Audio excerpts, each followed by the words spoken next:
Po mojem vedenju trenutno v Sloveniji še nimamo sistematičnega pristopa k energetski učinkovitosti. Tukaj je potrebno uvajati verjetno tudi nove tehnologije, ne samo delati na obstoječih, oziroma to je premalo.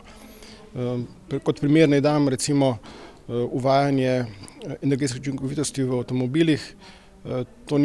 Eno je seveda, zdaj, če zmanjšujemo porabo bencina ali pač goriva v starih tehnologijah, drugo pa je, če recimo poskušamo uvesti električni avtomobil.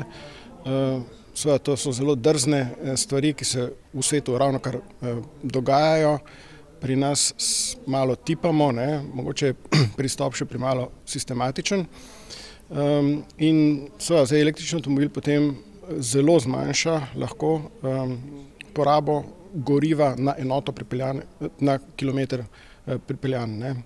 In hkrati pa seveda recimo tak avtomobil tudi znižuje ogljičnost družbe, se pravi prispeva tudi k nižji onesnaženosti z ogljikovim dioksidom.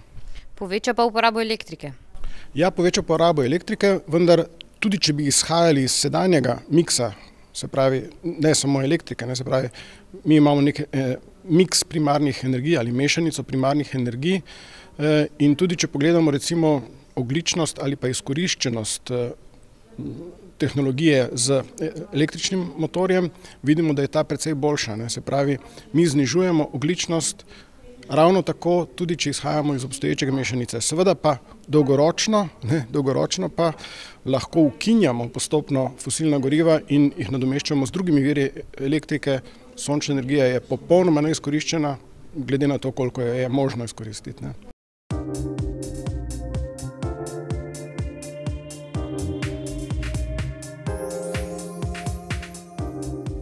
Mogoče par let za tistim, ko so bodo v Evropi. Zdaj pravijo, da v Evropi je nekak cilj vsaj tam do 10% avtomobilov na električni pogon do leta 2020. Tudi v svetovnem merilu je podobna ocena. No in recimo par let zatem pa ne bi bilo še 10% pri nas. Čeprav jaz sem dokaj optimist, pa si mislim, da se bomo kar priključili temu evropskemu trendu, tako da bomo približno na tistem. Če bo to res po 2020 10%, bom zelo vesel.